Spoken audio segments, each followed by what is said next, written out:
नमः ओं विष्णुपादाय कृष्णप्रेष्ठाय भूतले श्रीमते जयपताकस्वामिनिति नामिने नमः आचार्यपादाय नितायकृपप्रदायिने गौरकथादामदाय नगरग्रामतारिणे नमः ओं विष्णुपादाय कृष्णप्रेष्ठाय भूतले श्रीमते भक्तिवेदान्तस्वामिनिति नामिने नमस्ते सारस्वते देवे गौरवाणी प्रचारिणे निर्विशेष शून्यवादी पाश्चात्य देश तारिणे जय श्री कृष्ण चैतन्य प्रभु नित्यानंद श्री अद्वैत गदाधर श्रीवासादि गौर भक्तवृंद हरे कृष्णा कृष्णा कृष्णा हरे हरे हरे राम राम राम हरे हरे ओम अज्ञानतिमिरान्धस्य ज्ञानाञ्जनशलाकया चक्षुरुन्मिलितं येन तस्मै श्रीगुरवे नमः मूकं करोति वाचालिं पङ्गं लङ्घयते गिरिं यत्कृपातमहं वन्दे श्रीगुरुं दीनतारिणं परमानन्दमाधवं ಶ್ರೀಚೈತನ್ಯಮೀಶ್ವರಂ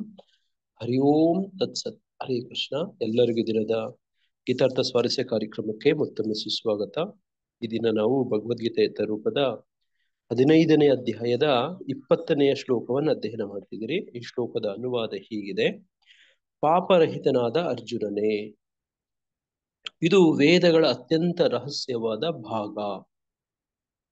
ಇದನ್ನು ಅರ್ಥ ಮಾಡಿಕೊಂಡವನು ಬುದ್ಧಿವಂತನಾಗುತ್ತಾನೆ, ಅವನ ಎಲ್ಲ ಪ್ರಯತ್ನಗಳು ಪರಿಪೂರ್ಣವಾಗುತ್ತವೆ. ಹರೇ ಕೃಷ್ಣ.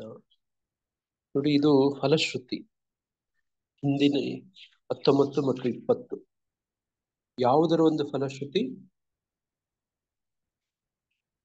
ಯಾವುದರ ಒಂದು ಫಲಶ್ರುತಿ? ಯಾವ ಮಾಹಿತಿ, ಯಾವ ವಿಷಯ, ಯಾವ ಶ್ಲೋಕ, ಯಾವ ತಿಳುವಳಿಕೆಯ ಫಲಶ್ರುತಿ? ಹಿಂದಿನ ಶ್ಲೋಕನೇ. ಫಲಶ್ರುತಿ ಅಂದ್ರೆ ಹಂಗೇನೆ. ಫಲಶ್ರುತಿ ಅಂದ್ರೆ ಹೇಗೆ? ಯಾವುದೇ ಒಂದು ಫಲಶ್ರುತಿ ಕೊನೆಯಲ್ಲಿ ಹೇಳ್ತಾರೆ. ಈಗ ಗುರು ಅಷ್ಟಕಮ್ಮಿನ ಫಲಶ್ರುತಿ ಏನು? ಗುರು ಅಷ್ಟಕಂ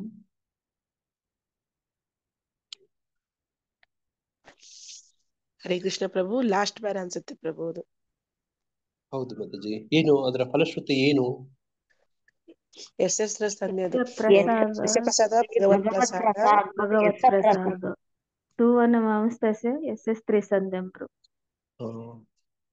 ಓಕೆ ಓಕೆ. ಇನ್ನೊಂದು ಶ್ಲೋಕ ಇದೆ ಮಾತಾಜಿ. ಅದರ ನಂತರ ಅಷ್ಟಕಂ ಆದ್ಮೇಲೆ ನವಮ ಇಲ್ಲ, ನಿಮ್ಗೆ ಅಲ್ಲಿ ಸಿಗೋದಿಲ್ಲ. ನಾವು ಹಿಂದೆ ಚರ್ಚೆ ಮಾಡಿದ್ವಿ. ಹಿಂದೆ ನಾವು ತುಂಬಾ ಚರ್ಚೆ ಮಾಡಿದ್ವಿ. ಏನ್ ಪ್ರಯೋಜನ? ನೀವು ಬೆಳಗ್ಗೆ ಮಂಗಳಾರತಿ ಅದನ್ನ ದಿನ ಬೆಳಗ್ಗೆ ಎದ್ದು ಹಾಡಿದ್ರೆ ಏನ್ ಪ್ರಯೋಜನ ಅಂತ ನಾವು ಹಿಂದೆ ಚರ್ಚೆ ಮಾಡಿದ್ವಿ. ಯಮುನಾ ಮಾತಾಜಿ ಅವರಾದ್ರೂ ಹೇಳ್ಬೇಕಿತ್ತಲ್ವಾ? ಎಷ್ಟೊತ್ತಿಗೆ ಅವ್ರು ತುಂಬ ಸರ್ತಿ ಈಗಾಗ್ಲೇ ಉತ್ತರ ಹೇಳಿದ್ದಾರೆ. ಕೃಷ್ಣ ಪ್ರಭು. ಪ್ರಭುಜಿ. ಹರೇ ಕೃಷ್ಣ ಪ್ರಭು, ದಂಡವತ್ ಪ್ರಣಾಮ ಪ್ರಭು. ಅಂದ್ರೆ ಮರಣ ಕಾಲದಲ್ಲಿ ಬೃಂದಾವನದ ಪ್ರಭು ಶ್ರೀಕೃಷ್ಣನ ನೇರವಾದ ಸೇವಾ ಭಾಗ್ಯವನ್ನು ಪಡಿತಾರೆ ಅಂತ. ಇದು ಫಲಶ್ರುತಿ. ಮರಣದ ನಂತರ ಭಗವದ್ಧಾಮಕ್ಕೆ ಹೋದಾಗ ಭಗವಂತನ ಧಾಮದಲ್ಲಿ ಭಗವಂತನ ನೇರ ಸೇವೆಯನ್ನು ಪಡಿತಾರೆ ಅಂತ ಫಲಶ್ರುತಿ. ಅದು ನೀವು ಹಾಡೋದ್ರಲ್ಲಿ ಬರೋದಿಲ್ಲ, ಅದಿಲ್ಲ ಅಲ್ಲಿ. ಆದ್ರೆ 9ನೇದು ಇದೆ, ಆದ್ರೆ ನಾವು ಹೆಚ್ಚಿಗೆ ಹಾಡಲ್ಲ. ಕೆಲವರೆಲ್ಲ ಹಾಡ್ತಾರೆ ನೋಡಿ, ಕೆಲವರು ಹಾಡ್ತಾರೆ. ಇದನ್ನ ಫಲಶ್ರುತಿ ಅಂತ ಹೇಳ್ತಾರೆ. ಅಂದ್ರೆ ನೀವು ಹೇಳಿದ್ದಕ್ಕೆ ಏನು ಪ್ರಯೋಜನ ಅಂತ ಹೇಳ್ತಾರೆ ನೋಡಿ. ಅದು 9ನೇ ಶ್ಲೋಕ ರೀತಿ ಬರುತ್ತಲ್ಲಿ ನೋಡಿ. ನೀವು ಜಗನ್ನಾಥ ಅಷ್ಟಕಂ ಓದಿದ್ರೆ ಅದರಲ್ಲಿ ಅಷ್ಟಕಂ ಆದ್ಮೇಲೆ ಕೊನೆ 2 ಸಾಲಲ್ಲಿ ಹೇಳ್ತಾರೆ. ಏನಂತ ಹೇಳ್ತಾರೆ? ಯಾರ ಹತ್ರ ಜಗನ್ನಾಥ ಅಷ್ಟಕಂ ಇದೆಯಾ? ವಿಷ್ಣು ಲೋಕಂ ಗಚ್ಚತಿ ಅಂತ ಬರುತ್ತಲ್ಲಿ. ಯಾರಾದ್ರೂ ಜಗನ್ನಾಥ ಅಷ್ಟಕಂ ಈ ವೈಷ್ಣವ ಗೀತಾ ಪುಸ್ತಕ ಇದ್ರೆ ಎತ್ಕೊಂಡು ನೋಡ್ಬೋದು, ನೀವು ಬೇಕಿದ್ರೆ ನೋಡ್ಕೊಂಡು ಹೇಳ್ಬೋದು. ಜಗನ್ನಾಥ ಅಷ್ಟಕಂ ಪುಣ್ಯಂ ಯಂ ಪಠೇತ್ ಪ್ರಯತಂ ಶುಚಿ ಸರ್ವ ಪಾಪ ವಿಶುದ್ಧಾತ್ಮ ವಿಷ್ಣು ಲೋಕಂ ಗಚ್ಚತಿ. ವೆರಿ ಗುಡ್ ಮಾತಾಜಿ. ನೋಡಿ, ರಸವತಿ ಮಾತಾಜರು ಹೇಳ್ತಿದ್ದಾರೆ ನೋಡಿ. ಈ ತರದ್ದು ಒಂದು ಗುರು ಅಷ್ಟಕಂ ಆಗ್ಲಿ, ಜಗನ್ನಾಥ ಅಷ್ಟಕಂ ಆಗ್ಲಿ, ಅದೇ ರೀತಿ ನರಸಿಂಹ ಕವಚದಲ್ಲೂ ಕೂಡ ಇದೆ. ನರಸಿಂಹ ಕವಚದಲ್ಲಿ ಶ್ಲೋಕಕ್ಕಿಂತ ಜಾಸ್ತಿ ಫಲಶ್ರುತಿನೇ ಇದೆ ಅದ್ರಲ್ಲಿ. ನೋಡಿ, ಬೇಕಿದ್ರೆ ಯಾರಾದ್ರೂ ಓದಿ ಹೇಳಿ ನೋಡಿ. ಏನೇನೆಲ್ಲ ಲಾಭ ಆಗತ್ತೆ ನರಸಿಂಹ ಕವಚಂ ಪಟೇ ನಿತ್ಯಂ ನೋಡಿ. ಅಲ್ಲಿಂದ ಶುರು ಆಗತ್ತೆ. ಏನೇನಾಗತ್ತೆ? ನರಸಿಂಹ ಕವಚ ಪಠಣ ಮಾಡಿದ್ರೆ नृसिंह कवचं वक्षे प्रहलानेदुतं पुरा सर्वरक्षाकरं पुण्यं सर्वोपद्रवनाशनम् चप्पटे प्रयश्चाशुचि सर्गलोमोक्ष प्रदायकं ध्यात्वा नृसिंहदेशं येम सिंहासनस्थितं विवृतास्यं त्रिनयनं शरद इन्दुसमप्रभं लक्ष्म्या लिङ्गितं वामाङ्गं विभूतिभिरुपाश्रितं चतुर्भुजं कोमलांगं स्वर्णकुण्डलशोभितं सरोजशोभितोरस्कं रत्नकेयूरमुद्रितं सप्तकाञ्चन संकाशं पीतनिर्मलवाससं इन्द्रादिस्फुरमौलिष्टं स्फुरन्माणिक्यदीप्तिभिं विराजितपदद्वन्द्वं शङ्खचक्रादिहेतिभिं गुरुत्वतां च विनियात् स्तूयमानं मुदान्वितं सुहृत्कमलसंहासं कृत्वा तु कवचं पठेत् सुसिंहो मे शिरं पातु लोकरक्षार्थसम्भवः सर्वगोपी सम्भवासं फलं मे रक्षतु ध्वनि सुसिंहो मे दृशो पातु सोमसूर्याग्निलोचनः सुतं मे पातु रुहरीं मुनिवार्यस्तुतिप्रियां वासं मे सिंहवासस्तु मुखं लक्ष्मीमुखप्रियः सर्वविद्यादीपं पातु नृसिंहो रसनं मम वक्षपात्विन्दुवदनं सदा प्रह्लादवन्दितः नृसिंहं पातु मे कण्ठं स्कन्दौ भूभृदनन्तकृतो दिव्यास्त्रशोभिता भुजः नृसिंहः पातु मे भुजौ करौ मे देववरदो नृसिंहः पातु सर्वतः हृदयं योगिसाद्वस्य निवासं पातु मे हरिः मध्यं पातु हिरण्याक्ष्या वक्षं कुक्षिविदारणः नाभि मे पातु हरिं वनाभि ब्रह्मसंस्तुतः ब्रह्माण्डकोटयं कण्ठ्य यशसो पातु मे कटिं गुह्यं मे पातु गुह्यानां मन्त्रणां गुह्यरूपदृक् पूर्व मनोभवं पातु जानुनीं नररूपदृक् त्यङ्गे पातु नराभरा भर्त अर्थयोधौ केसरे राज्यपदं पातु पादौ मेरुहरीश्वरः सहस्रशीर्षपुरुषं पातु मे सर्वशस्तनुः महोग्रं पूर्वतं पातु महावीरग्रजोग्नितः महाविष्णुर्दक्षिणे तु महाज्वलस्तु नैऋतः पश्चिमे पातु सर्वेशो दिशि मे सर्वतोमुखः नृसिंहः पातु वायुव्यं सौम्यं भूषणविग्रहः ईशान्यं पातु भद्रो मे सर्वमङ्गलदायकः संसारभय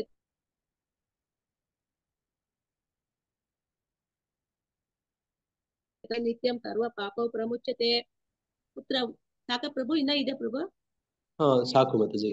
ನೋಡಿ ಇಲ್ಲಿಂದ ಶುರುವಾಗತ್ತೆ ನರಸಿಂಹ ಕವಚ ಹೇಳಿದ್ದು ಇಲ್ಲಿವರೆಗೂ. ನೋಡಿ ಇಲ್ಲಿವರೆಗೂ ಹಿಂದಿನ ತನಕ ಹೇಳಿದ್ದು ನರಸಿಂಹ ಕವಚ. ಇಲ್ಲಿಂದ ಮುಂದೆ ಹೇಳೋದು ಫಲಶ್ರುತಿ. ಇದಂ ನರಸಿಂಹ ಕವಚಂ ಪ್ರಹ್ಲಾದ ಮುಖ ಮಂಡಿತಂ ಭಕ್ತಿಮಾನ್ ಇಹ ಪಟೇ ನೈತ್ಯಂ ಸರ್ವ ಪಾಪೈ ಪ್ರಮುಚ್ಯತೆ. ಇದು ಫಲಶ್ರುತಿ ಅಲ್ವಾ? ಶ್ಲೋಕ ಕವಚ ಹಿಂದಕ್ಕೆ ಹೋಯ್ತು, ಹಿಂದಿನ ಶ್ಲೋಕಗಳವರೆಗೂ. ನೋಡಿ ಇಲ್ಲಿಂದ ನೋಡಿ ಏನೇನೆಲ್ಲ ಬರುತ್ತೋ ಇದು ಫಲಶ್ರುತಿ. ಪುತ್ರವಾನ್ ಧನವಾನ್ ಲೋಕೆ ದೀರ್ಘಾಯುರುಪಜಾಯತೆ ಯಂ ಯಂ ಕಾಮಯತೆ ಕಾಮಂ ತಂ ತಂ ಪ್ರಾಪ್ನೋತಿ ಅಸಂಶಯಂ ಸರ್ವತ್ರ ಜಯಂ ಆಪ್ನೋತಿ ಸರ್ವತ್ರ ವಿಜಯೀ ಭವೇತ್ ಭೂಮಿ ಅಂತರಿಕ್ಷ ದಿವ್ಯಾನಾಂ ಗ್ರಹಾಣಾಂ ವಿನಿವಾರಣಂ. ನೋಡಿ ಹಿಂಗೆ ಎಲ್ಲ ನೋಡಿ ಇಷ್ಟು ಏನೇನೆ ಇದೆಲ್ಲ ಫಲಶ್ರುತಿನೇ. ಏನು ಲಾಭ ಅಂತ ನೋಡಿ. ಅದೇ ತರನೇ ಇವತ್ತಿನ ಶ್ಲೋಕ ಕೂಡ ನೋಡಿ ಇದರಲ್ಲಿ ಲಾಭ ಇದೆ. ಅದು ಏನ್ ಲಾಭ ಅಂತ ಹಿಂದಿನ 3 ಶ್ಲೋಕಗಳ ತಿಳುವಳಿಕೆಯನ್ನ ಪಡ್ಕೊಂಡ್ರೆ ಏನ್ ಲಾಭ ಅಂತ ನೋಡಿ ಅದನ್ನೇ ನಾವು ತ್ರಿಶ್ಲೋಕಿ ಅಂತ ಓದ್ಕೊಂಡದ್ದು. ಆ ತ್ರಿಶ್ಲೋಕಿ ಇಡೀ ವೇದಾಂತದ ಸಾರ. ನೋಡಿ ವೇದಾಂತದ ಸಾರ, ವೇದ ಅಲ್ಲ. ವೇದಾಂತ ವೇದದ ಸಾರ, ವೇದಾಂತದ ಸಾರ ಈ 3 ಶ್ಲೋಕ. ಯಾವ 3 ಶ್ಲೋಕ? 16, 17, 18. ನೋಡಿ ಅದೇನದು ನೋಡಿ ಇಲ್ಲಿ ಹೇಳ್ತಿರೋಂಗೆ ಪುರುಷರಲ್ಲಿ 2 ವರ್ಗಗಳು, ಕ್ಷರರು ಮತ್ತು ಅಕ್ಷರರು. ಈ ಐಹಿಕ ಜಗತ್ತಿನಲ್ಲಿ ಎಲ್ಲ ಜೀವಿಗಳು ಕ್ಷರ, ಆಧ್ಯಾತ್ಮಿಕ ಜಗತ್ತಿನಲ್ಲಿ ಎಲ್ಲ ಜೀವಿಗಳು ಅಕ್ಷರ. ಇದು ಭಾವಾರ್ಥದಲ್ಲಿ ಪ್ರಭುಪಾದ ಹೇಳ್ತಾರೆ. ಹಾಗೆ ವಿವರಿಸಿದಂತೆ ವ್ಯಾಸದೇವರಿಗೆ ತನ್ನ ಅವತಾರದಲ್ಲಿ ಪ್ರಭು ವೇದಾಂತ ಸೂತ್ರವನ್ನು ಸಂಗ್ರಹಿಸಿದನು. ಪ್ರಭು ಸಂಕ್ಷಿಪ್ತವಾಗಿ ವೇದಾಂತ ಸೂತ್ರದ ತಿರುಳನ್ನು ಇಲ್ಲಿ ಕೊಡುತ್ತಿದ್ದಾನೆ. ನೋಡಿ ಹಿಂಗೆ ಇದು ವೇದಾಂತ ಸೂತ್ರದ ತಿರುಳು. ನೀವು ಅಡುಗೆ ಮಾಡ್ಬೇಕಂದ್ರೆ ಏನ್ ಮಾಡ್ತೀರಿ? ನೋಡಿ ಸಾರು ಮಾಡ್ತೀರಿ. ಸಾರು ನೋಡಿ ತರಕಾರಿಗಳು, ನೋಡಿ ಬೇಳೆಗಳು, ನೋಡಿ ಸಾಂಬಾರ್ ಪದಾರ್ಥಗಳು, ನೋಡಿ ಅದಕ್ಕೆ ನೋಡಿ ಎಣ್ಣೆ, ಆಮೇಲೆ ಇನ್ನೇನೇನ್ ಹಾಕ್ತಿರಿ ಮಾತಾಜಿ? ಎಲ್ಲ ಹಾಕಿ ನೀವು ಅದನ್ನ ಚೆನ್ನಾಗಿ ಕುದಿಸಿದ್ರೆ ಅವುಗಳ ಎಲ್ಲ ಸಾರ ಬಿಟ್ಕೊಂಡ್ಬಿಡುತ್ತೆ. ಬಿಟ್ಕೊಂಡು ಅದ್ರೊಳಗಡೆ ಬರುತ್ತೆ ನೋಡಿ. ಅದನ್ನ ನೀವು ಆಸ್ವಾದಿಸ್ಬಹುದು. ಆ ತರಕಾರಿಗಳು, ಬೇಳೆಗಳು, ಸಾಂಬಾರ್ ಪದಾರ್ಥಗಳು ಮತ್ತೆ ಇನ್ನೇನೆಲ್ಲ ನೀವೇನೇನೆಲ್ಲ ಹಾಕಿರ್ತೀರಿ ನೋಡಿ, ಅದೆಲ್ಲ ಆ ನೀರೊಳಗಡೆ ಸಾರ ಬಿಟ್ಕೊಂಡ್ಬಿಟ್ಟಿರುತ್ತೆ. ಅದನ್ನ ಕುಡಿದ್ರೆ ಸಾರು ನೋಡಿ, ಆ ತರಕಾರಿಗಳಲ್ಲಿರೋ ಇವುಗಳೆಲ್ಲ ಏನು ರುಚಿನೋ ಪೋಷಕಾಂಶನೆಲ್ಲ ಬಂದ್ಬಿಡುತ್ತೆ ನೋಡಿ. ಆ ರೀತಿ ಒಂದು ಕ್ಯಾಪ್ಸೂಲ್ ನಲ್ಲಿ ನೋಡಿ, ಇತ್ತೀಚೆಗೆ ಕೆಲವೆಲ್ಲನು ಕ್ಯಾಪ್ಸೂಲ್ ನಲ್ಲಿ ಮಾಡಿ ಕೊಡ್ತಾರೆ. ಇಡೀ ನೋಡಿ, ಆ ದೊಡ್ಡ ಘನವಾದ ದೊಡ್ಡನ್ನು ತಿನ್ನೋದಕ್ಕಿಂತ ಇಷ್ಟು ಒಂದು ಕ್ಯಾಪ್ಸೂಲ್ ನೋಡಿ. ಉದಾಹರಣೆಗೆ ಪ್ರೋಬಯೋಟಿಕ್ಸ್ ಅಂತ ಒಂದು ಕ್ಯಾಪ್ಸೂಲ್ ಇದೆ.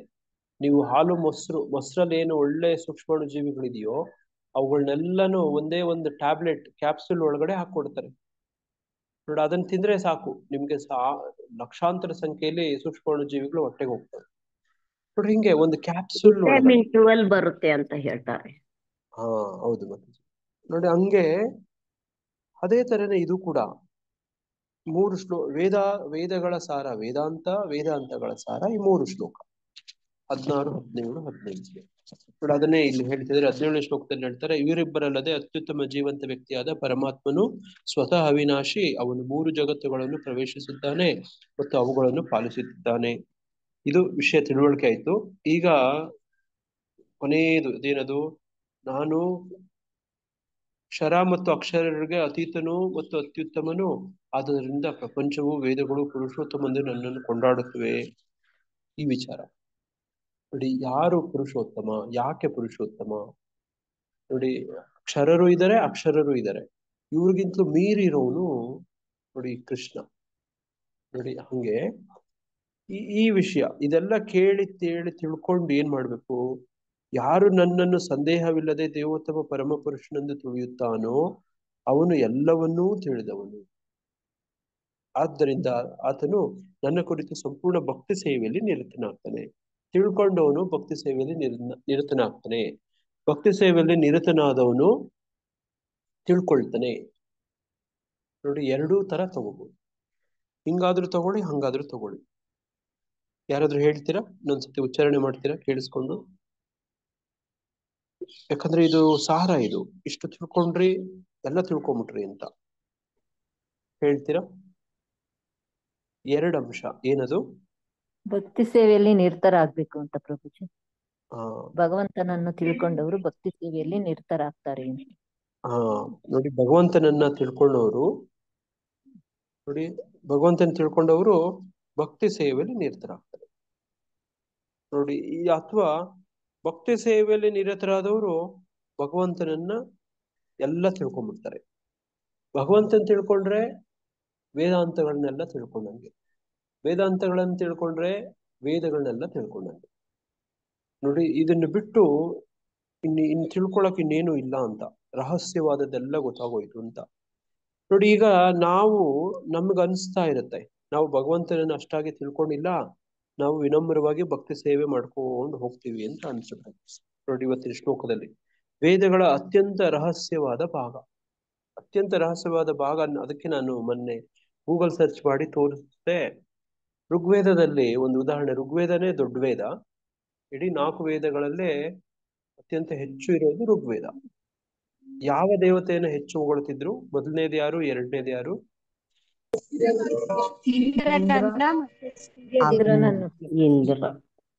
ನೋಡಿ, ಇಂದ್ರನನ್ನ, ಅಗ್ನಿಯನ್ನ, ನಂತರ ಬಾಕಿ ಇತರ ದೇವತೆಗಳ ಯಾರ್ಯಾರೋ ಬರ್ತಾರೆ. ಅದು ಎಲ್ಲೋ ವಿಷ್ಣುವಿನ್ಗೆ ಒಂದು 6 ಶ್ಲೋಕ ಬರ್ತಾವಂತೆ ನೋಡ.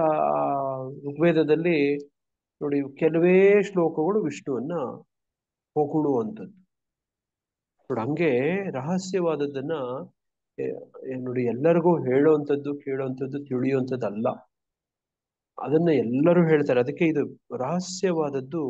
ಯಾರಿಗೆ ಗೊತ್ತಿರುತ್ತೆ ರಹಸ್ಯಗಳು? ನಿಮ್ಮ ರಹಸ್ಯಗಳು ಯಾರಿಗೆ ಗೊತ್ತಿರುತ್ತೆ? ನನ್ನ ರಹಸ್ಯಗಳು ಯಾರಿಗೆ ಗೊತ್ತಿರುತ್ತೆ? ಅವರ ರಹಸ್ಯಗಳು ಅವ್ರವ್ರಿಗೆ ಗೊತ್ತಿರುತ್ತೆ. ಅವ್ರವ್ರಿಗೆ ಗೊತ್ತಿರುತ್ತೆ. ಆಮೇಲೆ ಅದ್ರ ಜೊತೆಗೆ ಇನ್ಯಾರು ಗೊತ್ತಿರುತ್ತೆ? ಹತ್ತರದಲ್ಲಿ ಯಾರಿರ್ತಾರೋ ಅವ್ರಿಗೆ ಗೊತ್ತಿರುತ್ತೆ. ಗುರುಗಳಿಗೆ ಗೊತ್ತಿರುತ್ತೆ. ಶೋಭರಾಣಿ ಹೇಳಿ ಮಾತಾಜಿ. ನಮಗೆ ಹತ್ತಿರದಲ್ಲಿ ಯಾರಿರ್ತಾರೋ ಅವ್ರಿಗೆ ಗೊತ್ತಿರುತ್ತೆ. ಸಂಬಂಧದಲ್ಲಿ ಯಾರು ಇರ್ತಾರೋ ಅವ್ರ ಹತ್ತಿರದಲ್ಲಿ ನೋಡಿ, ಅವ್ರಿಗೆ ಹತ್ತಿರದಲ್ಲಿ ಯಾರು ಇರ್ತಾರೋ ಅವ್ರಿಗೆ ಗೊತ್ತಿರುತ್ತೆ. ಇದು ಉತ್ತರ.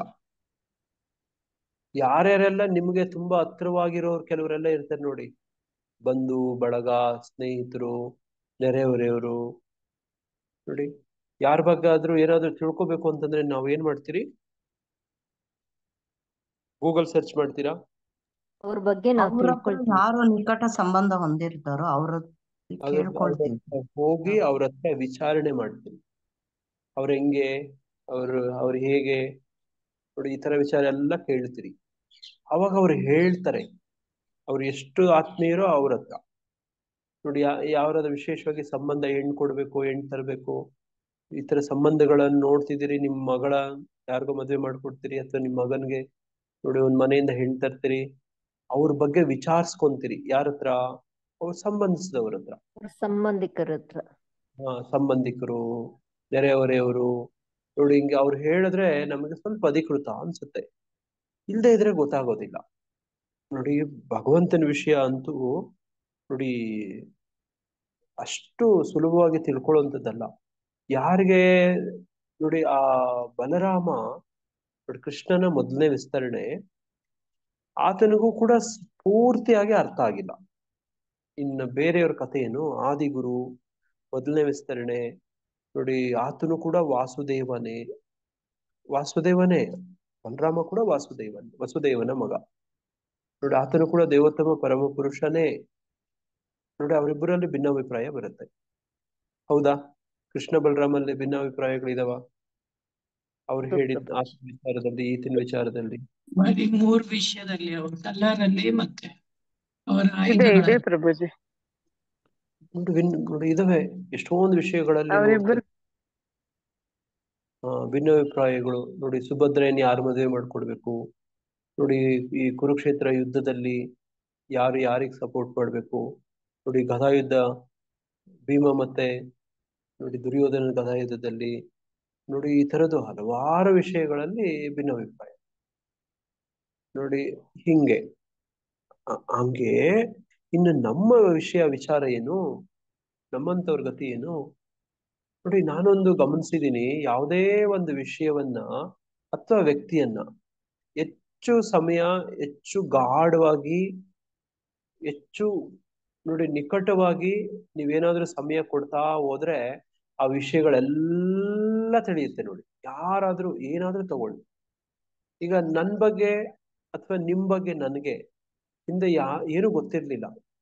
ನೋಡಿ ಹಂಗೆ ಹೋಗ್ತಾ ಹೋಗ್ತಾ ಸ್ವಲ್ಪ ಸಮಯ ಹಂಗೆ ಹೆಚ್ಚು ಮಾತಾಡ್ತಾ ನೋಡಿ ಹಿಂಗೆ ಹೋಗ್ತಾ ಸ್ವಲ್ಪನೇ ನಿಮಗೆ ನನ್ನ ಬಗ್ಗೆ, ನನಗೆ ನಿಮ್ ಬಗ್ಗೆ ಗೊತ್ತಾಗ್ತಾ ಹೋಗ್ತಾ ಇದೆ. ನೋಡಿ ಯಾರು ಎಷ್ಟು ಗಾಢವಾಗಿ, ಎಷ್ಟು ನೋಡಿ ಒಬ್ಬ ವ್ಯಕ್ತಿ ಅಥವಾ ವಸ್ತು, ವಿಜ್ಞಾನಿಗಳು ಏನ್ ಮಾಡ್ತಾರೆ ಅಂದ್ರೆ ನೋಡಿ ನಮ್ಮಲ್ಲೂ ಕೂಡ ನಮ್ದು ಕೃಷಿ ವಿಜ್ಞಾನ, ನಮ್ಮ ಕೃಷಿ ವಿಜ್ಞಾನದಲ್ಲಿ ನಾವೇನ್ ಮಾಡ್ತೀರಿ ಅಂದ್ರೆ ನಮ್ಮ ವಿಜ್ಞಾನಿಗಳು ಒಂದು ಬೆಳೆ ಬಗ್ಗೆನೇ ಗಮನಿಸ್ತಾರೆ. ಒಂದೇ ಬೆಳೆ, ಅವರು ಇಡೀ 40 ವರ್ಷ ಅದ್ರ ಮೇಲೆ ಸಂಶೋಧನೆ ಮಾಡಿರ್ತಾರೆ, ಒಂದೇ ಒಂದು ಬೆಳೆ ಮೇಲೆ ಗಮನ ಕೊಟ್ಟಿರ್ತಾರೆ. ನೋಡಿ ಅದರ ಒಳ ಹೊರಗೆ ಎಲ್ಲ ಗೊತ್ತಿರುತ್ತೆ ಆ ಬೆಳೆ ಬಗ್ಗೆ ಅವ್ರಿಗೆ. ಅದಕ್ಕೆ ಬರುವಂತ ಎಲ್ಲ ರೋಗಗಳು, ಕೀಟಗಳು, ನೋಡಿ ಅದಕ್ಕೆ ಬರುವಂತ ಪೋಷಕಾಂಶ ಕೊರತೆಗಳು, ನೋಡಿ ಅದರ ಒಳಗಡೆ ಆಗುವಂತ ಜೀನ್ಸ್ಗಳು, ನೋಡಿ ಇವುಗಳ ಬಗ್ಗೆ ಎಲ್ಲ ಗೊತ್ತಿರುತ್ತೆ. ನೋಡಿ ಒಂದು ಬೆಳೆ ಮೇಲೆ ಗಮನ ಕೊಟ್ಟವ್ರಿಗೆ 10 ಕಡೆ ಕೈ ಆಡಿಸಿದವ್ರಿಗೆ ಏನೂ ಗೊತ್ತಿರಲ್ಲ. ನೋಡಿ ವೈದ್ಯಕೀಯ ವಿಜ್ಞಾನದಲ್ಲೂ ಕೂಡ ಹಂಗೇನೆ. ನೋಡಿ ರೋಗ ಶಾಸ್ತ್ರಜ್ಞರು, ನೋಡಿ ಯಾರೋ ಒಬ್ರು ಕಣ್ಣು ನೇತ್ರಶಾಸ್ತ್ರಜ್ಞರು ಅಂದ್ರೆ ಅವ್ರ ಮೇಲೆನೇ ಗಮನ ಕೊಡ್ತಾರೆ. ಹೃದಯ ಶಾಸ್ತ್ರಜ್ಞರು ಅಂದ್ರೆ ಹೃದಯ, ನೋಡಿ ಅದ್ರ ಮೇಲೆನೆ ಗಮನ ಕೊಟ್ಟು ಹೃದಯದ ಆಳ, ಅಂತರ, ಒಳಗೆ ಎಲ್ಲ ಗೊತ್ತಿರುತ್ತೆ. ಹೃದಯದೇ ಗೊತ್ತಿರುತ್ತೆ ಅವ್ರಿಗೆ. ಹೃದಯ ಡಾಕ್ಟರ್ ಹತ್ರ ಹೋಗಿ ಕಣ್ಣು ಬಗ್ಗೆ ಕೇಳಿದ್ರೆ ಅವ್ರು ಅಷ್ಟಾಗಿ ಅವರು ಹೇಳಕ್ ಆಗಲ್ಲ, ಗೊತ್ತಿರೋದಿಲ್ಲ, ಅಧಿಕೃತ ಅಲ್ಲ ಅವರು. ನೋಡಿ ಹಿಂಗೆ ಸ್ಪೆಷಲೈಸೇಷನ್, ಸೂಪರ್ ಸ್ಪೆಷಲೈಸೇಷನ್, ನೋಡಿ ಈ ತರದ್ ಹೋಗ್ಬಿಡ್ತಾರೆ. ನೋಡಿ ಕೆಲವು ನಮ್ಮಲ್ಲಿ ವಿಜ್ಞಾನಿಗಳಿದ್ದಾರೆ, ಕೇವಲ ಅವರು ಈ ಮಣ್ಣು ವಿಜ್ಞಾನಿಗಳು, ಅವರು ಸಾರಜನಕದ ಬಗ್ಗೆ ಮಾತ್ರ ಇಡೀ ಜೀವನ ಸಂಶೋಧನೆ ಮಾಡಿರ್ತಾರೆ. ಇನ್ನೊಬ್ರು ಇರ್ತಾರೆ, ಕೆಲವರು ನೋಡಿ ಇಂಗಾಲದ ಬಗ್ಗೆ, ಕಾರ್ಬನ್ ಬಗ್ಗೆನೇ ಸಂಶೋಧನೆ ಮಾಡಿರ್ತಾರೆ. ನೋಡಿ 20, 30, 40 ವರ್ಷ ಒಂದೇ ಒಂದು ನೋಡಿ ಈ ಕಣ ಅದ್ರ ಮೇಲೆ ಮಾಡಿರ್ತಾರೆ. ಕಾರ್ಬನ್, ನೋಡಿ ನೈಟ್ರೋಜನ್, ನೋಡಿ ಐರನ್, ಇದ್ರ ಮೇಲೆನೇ ಅವರ ಗಮನ ಆಗಿರುತ್ತೆ. ಹಿಂಗೆ ಅತ್ಯಂತ ರಹಸ್ಯವಾದದ್ದೆಲ್ಲನೂ ಗೊತ್ತಾಗತ್ತೆ ಯಾವಾಗ ಅಂತಂದ್ರೆ ನೋಡಿ ನಾವು ನಮ್ಮ ಸಾಧನೆ ಮಾಡಿದಾಗ ನೋಡಿ ಸಾಧನೆ ಮಾಡಿದಾಗ ಸಿದ್ಧಿ ಸಿಗುತ್ತೆ. ನೋಡಿ ಆ ಸಿದ್ಧಿ ಸ್ವರೂಪ ಸಿದ್ಧಿ ಅಂತ ಹೇಳ್ತಾರೆ. ನೋಡಿ ಅದು ಪರ್ಫೆಕ್ಷನ್. ಸಿದ್ಧಿ ಅಂದ್ರೆ ಏನು? ಇಂಗ್ಲಿಷ್ ಅಲ್ಲಿ ಪರ್ಫೆಕ್ಷನ್ ಅಂತ, ಪರಿಪೂರ್ಣತೆ ಅಂತ. ನೋಡಿ ನಿನ್ನೆ ನೋಡಿ ಜಯಮತಿ ಮಾತಾಜಿಯವರ ಸ್ಟೇಟಸ್ ಅಲ್ಲಿ ನೋಡ್ತಿದ್ದೆ ನಾನು. ಮಾತಾಜಿ ನಿಮ್ ಸ್ಟೇಟಸ್ ಅಲ್ಲಿ ನೀವು ಹಾಕೊಂಡಿದ್ರಿ ಗೌರಾಂಗ ದರ್ಶನ್ ಪ್ರಭುಜಿ ಅವ್ರದ್ದು 5 ತತ್ವಗಳು. ಹೇಳ್ತೀರಾ? ಜ್ಞಾಪಕ ಇದೆಯಾ ನಿಮ್ಗೆ ಏನೇನು? 5S. ಓಕೆ ಪ್ರಭು, ಹೇಳ್ತೀನಿ. ಹೇಳಿ ಮಾತಾಜಿ. ನೋಡ್ರಿ ಅದ್ರಲ್ಲಿ ಹೇಳ್ತಿದ್ರು, ಹೇಳಿ, ಹಂಗೆ ಹೇಳಿ ಮಾತಾಜಿ. ಅಂದ್ರೆ 5 ವಸ್ತುಗಳನ್ನು ಇನ್ನೊಬ್ಬರಿಗೆ ಕೇಳಬಾರ್ದು ಅದೆಲ್ಲ ಪ್ರಭು. ಅಲ್ಲಲ್ಲ, 5 S ಗಳು: ಸಾಧನ, ಸೇವಾ, ಆಮೇಲೆ ಸ್ವಾಧ್ಯಾಯ. ಸ್ವಾಧ್ಯಾಯ, ಭಾಗವತ ಶ್ರವಣ. ಇಲ್ಲ ಮಾತಾಜಿ, ಅದು ಬೇರೆ. ನೀವು ಕ್ಲಾಸ್ ಕೊಟ್ಟಿದ್ದು ಅದು ಬೇರೆ. ನೀವು ನಿನ್ನೆ ನಿಮ್ ಸ್ಟೇಟಸ್ ಅಲ್ಲಿ ಗೌರಾಂಗ್ ದರ್ಶನ್ ಪ್ರಭುಜಿ ಒಂದು ತೆಲುಗಲ್ಲಿ ಒಂದು ಹಾಕೊಂಡಿದ್ರಿ. ಸಾಧನ, ಸೇವಾ, ಸ್ವಾಧ್ಯಾಯ, ಆಮೇಲೆ ಕೊನೆಯಲ್ಲಿ ಸತ್ಸಂಗ, ಸದಾಚಾರ. ಕರೆಕ್ಟ್. ಸದಾಚಾರ. ನೋಡಿ ಸಂಘ, ಸತ್ಸಂಗ. ನೋಡಿ ಇದು 5. ನೋಡಿ ಸದಾಚಾರ. ನೋಡಿ ಈ 5 ಮಾಡ್ಬೇಕು ಅಂತ ಅಲ್ಲಿ ಪ್ರಭುಜಿ 5S ಹೇಳ್ತಿದ್ರು. ಗೌರಾಂಗ ದರ್ಶನ್ ಪ್ರಭು ತೆಲುಗಲ್ಲಿ ಇತ್ತು. ನನಗೆ ತುಂಬಾ ಇಷ್ಟ ಆಯ್ತು. ನೋಡಿ ಹಂಗೆ ಮಾಡಿದವ್ರಿಗೆ ನೋಡಿ ಸಾಧನ ಮಾಡ್ತಾರಲ್ಲ, ನೋಡಿ ಸೇವೆ ಮಾಡ್ತಾರಲ್ಲ. ನಾನು ಕೇಳ್ತಿದ್ದಾಗ ಇವತ್ತಿನ ಶ್ಲೋಕ, ನಿನ್ನೆ ಶ್ಲೋಕ ಸೇವೆ ಬಗ್ಗೆನೇ ಜ್ಞಾಪಕ ಬರ್ತಿತ್ತು. ನೋಡಿ ಹಂಗೆ ಈ ಸಾಧನ ಅಂದ್ರೆ ಏನೇನು ಬರುತ್ತೆ ಇದ್ರಲ್ಲಿ? ಸಾಧನ ಅದ್ರಲ್ಲಿ ಹೇಳ್ತಾರೆ, ಮೆನ್ಷನ್ ಮಾಡ್ತಾರೆ. ಸಾಧನ ಅಂದ್ರೆ ಏನೇನ್ ಬರುತ್ತೆ? ಏನ್ ಬರುತ್ತೆ? ನೀವು ಬೆಳಗ್ಗೆ ಎದ್ದೆಲ್ಲ ಏನ್ ಮಾಡ್ತೀರಿ? ಬ್ರಹ್ಮ ಮುಹೂರ್ತದಲ್ಲಿ ಎದ್ದು ಜಪ ಮಾಡೋದು, ಭಗವಂತನ್ಗೆ ಪ್ರಸಾದ ಮಾಡೋದು, ಆರತಿ ಮಾಡೋದು, ಭಜನೆ ಮಾಡೋದು, ಭಜನೆ, ಆರತಿ. ನೋಡಿ ಇದೆಲ್ಲ ಸಾಧನೆ. ನೋಡಿ ದೇವಾಲಯದಲ್ಲಿ ನೋಡಿ ಪೂಜೆ, ನೋಡಿ ಇವೆಲ್ಲ ಸಾಧನೆ. ಇದು ಈಗ ಸತ್ಸಂಗ ಕೇಳ್ತಾ ಇದ್ದೀವಿ ನಾವು. ಸತ್ಸಂಗ ಕೇಳ್ತೀವಿ. ನೋಡಿ ಸಾಧನೆ ಮಾಡೋದು ಅಂದ್ರೆ ಹಂಗೆ ಸಾಧನೆ ಮಾಡೋದು. ನೋಡಿ ಈ ಕುಸ್ತಿಪಟುಗಳು ಕೂಡ ಸಾಧನೆ ಮಾಡ್ತಾರೆ, ಗೊತ್ತಾ? ಏನ್ ಮಾಡ್ತಾರೆ ಅವರು? ತಾಲೀಮ್ ಅಂತ ಮಾಡ್ತಾರೆ. ನೋಡಿ ಬೆಳಗ್ಗೆ ಎದ್ದು ಗೊತ್ತಾ ಗರಡಿ ಮನೆ ಹೆಂಗ್ ಮಾಡ್ತಾರೆ ಗೊತ್ತಾ? ಕುಸ್ತಿಪಟುಗಳು ಗರಡಿ ಮನೆಯಲ್ಲಿ. ನೋಡಿ ಅವರು ಸಾಧನೆ ಮಾಡ್ತಾರೆ. ನೋಡಿ ಕ್ರಿಕೆಟ್ ಪ್ಲೇಯರ್ಸ್ ಕೂಡ ಎಕ್ಸ್ಪರ್ಟ್. ಎಂತ ಸಚಿನ್ ತೆಂಡೂಲ್ಕರ್ ಕೂಡ ನೋಡಿ ಪ್ರಾಕ್ಟೀಸ್ ಹೋಗ್ತಾನೆ. ನೋಡಿ ಯಾರು ಎಕ್ಸ್ಪರ್ಟ್ ಅಂತ ಇರ್ತಾರೋ ಅವರೆಲ್ಲರೂ, ವಿರಾಟ್ ಕೊಹ್ಲಿ ಡೈಲಿ ಪ್ರಾಕ್ಟೀಸ್ ಸಾಧನೆ ಮಾಡ್ಬೇಕಾತ. ನೋಡಿ ಅವಾಗ್ಲೇನೆ ಆತನ ಫಿಟ್ ಆಗಿರೋವಂಥದ್ದು. ನೋಡಿ ಅದರ ಪರ್ಫೆಕ್ಷನ್ಸ್ ಅಚೀವ್ ಮಾಡೋದು. ನೋಡಿ ಇಲ್ಲೂ ಕೂಡ ನೋಡಿ ವೇದಗಳ ರಹಸ್ಯ ಭಾಗವನ್ನ ಅರ್ಥ ಮಾಡ್ಕೋಬೇಕು ಅಂದ್ರೆ ಹಂಗೆ ಬಂದು ನಮ್ಮ ತಲೆ ಒಳಗಡೆ ಬಿದ್ದೋಗೋದಿಲ್ಲ. ನೋಡಿ ಇದು ವೇದಗಳ ಅತ್ಯಂತ ರಹಸ್ಯವಾದ ಭಾಗ. ಆ ರಹಸ್ಯಗಳು ತಿಳಿಬೇಕು ಅಂತಂದು ಜನಗಳು ಏನೇನೆಲ್ಲ ಮಾಡ್ತಾರೆ ಗೊತ್ತಾ? ನೋಡಿ ಒಂದು ಡಿಟೆಕ್ಟಿವ್ ಒಂದು ರಹಸ್ಯವನ್ನ ಭೇದಿಸ್ಬೇಕು, ನೋಡಿ ಅದನ್ನ ಪಡ್ಕೋಬೇಕು ಅಂದ್ರೆ ಏನ್ ಮಾಡ್ತಾನೆ ಗೊತ್ತಾ ನಿಮ್ಗೆ? ಎಷ್ಟು ತರ ಅವನು ಸವಾಲುಗಳನ್ನು ಎದುರಿಸ್ತಾನೆ ಗೊತ್ತಾ? ಯಾಕೆ? ರಹಸ್ಯ ಅದು ನಿಗೂಢವಾದದ್ದು. ನೋಡಿ ನಿಗೂಢವಾದದ್ದು ಅಷ್ಟು ಸುಲಭ ಅಲ್ಲ. ನಾ ಹೇಳದ್ನಲ್ಲ ಈಗ, ಬಲರಾಮನಿಗೇ ನಿಗೂಢ ಅದು ರಹಸ್ಯ. ಯಾರು ಬಲರಾಮ? ವಾಸುದೇವ ಮೊದಲೇ ವಿಸ್ತರಣೆ. ಇನ್ನು ನಮ್ಮಂತವ್ರ ಕಥೆ ಏನು ಅಲ್ವಾ? ಯಾರಿಗೆ ನಾನು ಈ ವಿಷಯ ಜ್ಞಾಪಕ ಇಟ್ಕೊಳ್ಳಿ, ಯಾರು ಎಷ್ಟು ಸಮಯ ಕೊಡ್ತಾರೆ, ಎಷ್ಟು ಗಾಢವಾಗಿ, ಎಷ್ಟು ಗಂಭೀರವಾಗಿ, ಎಷ್ಟು ದೀರ್ಘವಾಗಿ ಸಾಧನೆ ಮಾಡ್ತಾ ಹೋಗ್ತಾರೆ, ಅವ್ರಿಗೆ ಸಿದ್ಧಿ ಸಿಗುತ್ತೆ, ರಹಸ್ಯ ಗೊತ್ತಾಗುತ್ತೆ, ಗೊತ್ತಾಗ್ತಾ ಹೋಗುತ್ತೆ, ಗೊತ್ತಾಗ್ತಾ ಹೋಗುತ್ತೆ. ನೋಡಿ ಆ ಸಾಧನೆ, ಆ ರಹಸ್ಯ ಕೆಲವರು ಬೇಗ ಸಾಧನೆ ಮಾಡ್ತಾರೆ. ಯಾಕೆ? ಗಂಭೀರವಾಗಿ ಮಾಡಿರ್ತಾರೆ. ಕೆಲವರು ಗಂಭೀರವಾಗಿ ಮಾಡಲ್ಲ, ದೀರ್ಘ ಸಮಯ ತಗೊಳ್ತಾರೆ. ನೋಡಿ ಈ ಆಧ್ಯಾತ್ಮಿಕ ಸಾಧಕರು ಇವರೆಲ್ಲ ಯಾವ್ದು ಇರ್ತಾರೆ, ಈ ನೋಡಿ ನಮ್ಮ ರಾಮಾನುಜಾಚಾರ್ಯರು ಅವ್ರ ಗುರುಗಳ ಹತ್ರ ಹೋಗ್ತಾರೆ. ಅವ್ರಿಗೆ ಒಂದು ಮಂತ್ರ, ರಹಸ್ಯ ಮಂತ್ರ ಬೇಕಾಗಿರುತ್ತೆ, ಅವ್ರಿಗೆ ದೀಕ್ಷೆ ಬೇಕಾಗಿರುತ್ತೆ. ನೋಡಿ ಅವ್ರ ಗುರುಗಳು ಯಾರು? ಅವ್ರ ಗುರುಗಳು ಯಾರು? ನೋಡಿ ಅವ್ರ ಗುರುಗಳ ಹತ್ರ ಹೋಗಿ ಕೇಳ್ತಾರೆ, ಮಹಾಪೂರ್ಣ ಅಂತ ಅವ್ರ ಗುರುಗಳು. ನೋಡಿ ಅವ್ರ ಗುರುಗಳ ಹತ್ರ ಹೋದ್ರೆ ಎಷ್ಟು ಸರ್ತಿ, 18 ಸರ್ತಿನೋ 9 ಸರ್ತಿನೋ ವಾಪಸ್ ಕಳಿಸ್ತಾರೆ. ಹೋಗು, ಗೋ ಬ್ಯಾಕ್, ಇನ್ನು ಅನರ್ಹ, ಹೋಗು ಹೋಗು ಅಂತ ಕಳಿಸ್ತಾರೆ. ನೋಡಿ ಇವರು ಹೋಗಿ ತುಂಬಾ ಪೀಡಿಸ್ತಾರೆ, ರಿಕ್ವೆಸ್ಟ್ ಮಾಡ್ಕೋತಾರೆ. ಯಾಕೆ? ರಹಸ್ಯವಾದದ್ದು. ಅಷ್ಟು ಸುಲಭವಾಗಿ ಕೊಟ್ಬಿಟ್ರೆ ಅದ್ರ ಮಹತ್ವ ಹೋಗ್ಬಿಡುತ್ತೆ. ಅಷ್ಟು ನೋಡಿ ಗಂಭೀರವಾಗಿ ತಗೊಳಲ್ಲ ಅಲ್ವಾ? ರಹಸ್ಯ ಮಂತ್ರ ನೋಡಿ. ಆಮೇಲೆ ಅವರ ಶ್ರದ್ಧೆ, ಅವರ ಗಂಭೀರತೆ, ಅವ್ರಿಗೆ ಬೇಕು ಅನ್ಸೋಂಥದ್ದನ್ನ ನೋಡಿ ಅವ್ರಿಗೆ ಮಂತ್ರವನ್ನ ಕೊಡ್ತಾರೆ. ಯಾವ ಮಂತ್ರ ಕೊಡ್ತಾರೆ? ಏನ್ ಮಂತ್ರ ಅದು? ಓಂ ನಮೋ ನಾರಾಯಣಾಯ. ನೋಡಿ ಇಷ್ಟೇ. ಈಗ ನಾನೇ ಬಾಯಲ್ಲಿ ಹೇಳ್ಬಿಟ್ಟೆ ನೋಡಿ, ಓ ಇಷ್ಟೇನಾ, ನಾನೇನೋ ಅನ್ಕೊಂಡ್ಬಿಟ್ಟಿದ್ದೆ ಅಂತಾರೆ. ಓ ಇಷ್ಟೇನಾ, ಓಂ ನಮೋ ನಾರಾಯಣಾಯ, ಇದೇನ್ ತುಂಬಾ ದೊಡ್ಡದಾ ಅಂತ. ನೋಡ್ರಿ ಆ ಭಾವ ಇದೆಯಲ್ಲ.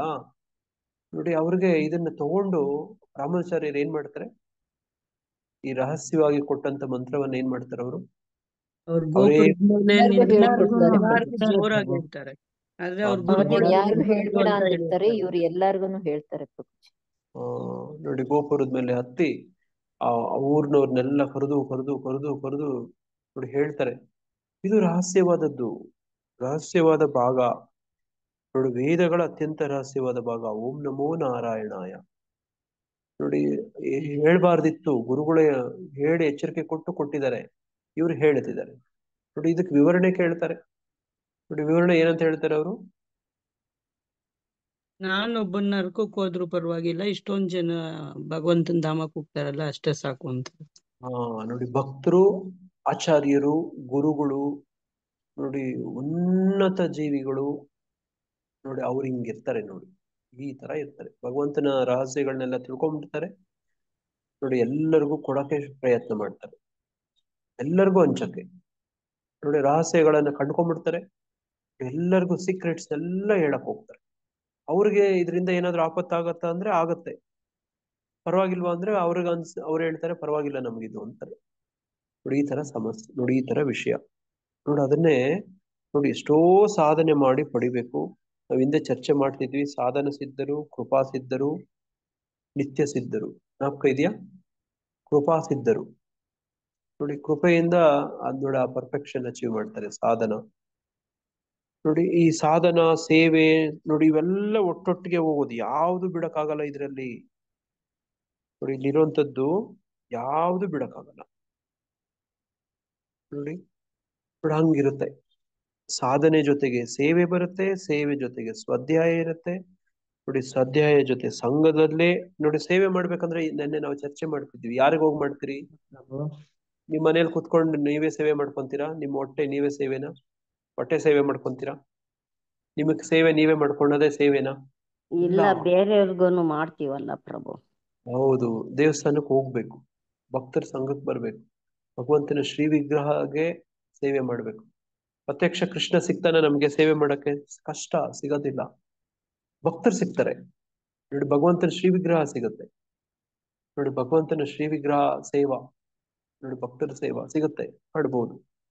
ನೋಡಿ ಹಂಗ ಸೇವೆ ಮಾಡಿದ್ರೆ ಈ ರಹಸ್ಯಗಳೆಲ್ಲ ಒಳದ್ ಬಿಡುತ್ತೆ ಅಂತ ಹೇಳೋದು. ನೋಡಿ ಅದೇ ಸಾಧನ. ನೋಡಿ ಸಾಧನ, ಸೇವಾ, ನೋಡಿ ಸ್ವಾಧ್ಯಾಯ ಕೂಡ ಮಾಡ್ಬೇಕಂತೆ ನಾವು. ನೋಡಿ ಭಗವದ್ಗೀತೆ, ಈ ಶ್ಲೋಕ ಇವುಗಳೆಲ್ಲ ಓದೋದು, ಕೇಳೋದು, ತಿಳ್ಕೊಳ್ಳೋದು, ನಮಗ್ ನಾವೇ ಹೆಚ್ಚಿನ್ನು ಓದ್ಕೊಳ್ಳೋದು. ಭಾಗವತಂ ನೋಡಿ ಒಂದ್ಸತಿ ಓದ್ ಮುಗ್ಸಕ್ ಪ್ರಯತ್ನ ಮಾಡೋದು. ಚೈತನ್ಯ ಚರಿತಾಮೃತ ಒಂದ್ಸತಿ ಓದ್ ಮುಗ್ಸಕ್ ಮಾಡೋದು.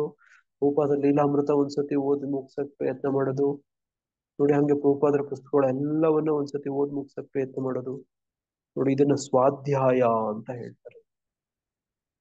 ನೋಡಿ ಈ ಜ್ಞಾನ ವಿಜ್ಞಾನ ಸಹಿತಂ. ನಮ್ಗೇನು ಅನುಭವಗಳಿದಾವಲ್ಲ ಅದು ಜ್ಞಾನ ಜೊತೆಗಿರ್ಬೇಕು, ಜ್ಞಾನ ವಿಜ್ಞಾನ ಜೊತೆ ಇರ್ಬೇಕು. ನಮ್ಮ ತಿಳುವಳಿಕೆ ಜ್ಞಾನ ಇದೆಯಲ್ಲ ಅದು ಅನುಭವದಿಂದ ಕೂಡಿರ್ಬೇಕು. ನೋಡಿ ಅವಾಗ್ಲೇನೆ ನೋಡಿ ಅದಕ್ಕೆ ಮಹತ್ವ ಅನ್ನುವಂಥದ್ದು. ನೋಡಿ ಹಂಗೆ ವೇದಗಳ ಅತ್ಯಂತ ರಹಸ್ಯವಾದ ಭಾಗ ಅಷ್ಟು ಸುಲಭವಾಗಿ ಗೋಚರಿಸಲ್ಲ. ಇದನ್ನ ಅರ್ಥ ಮಾಡ್ಕೊಂಡು ಬುದ್ಧಿವಂತರಾಗ್ತಾರೆ. ನೋಡಿ ಸಾಮಾನ್ಯರಾಗಲ್ಲ, ಎಂತ ಬುದ್ಧಿವಂತರಾಗ್ಬಿಡ್ತೀರಿ. ಬುದ್ಧಿವಂತರಾಗ್ಬೇಕಲ್ವಾ ನಾವೆಲ್ಲರೂ?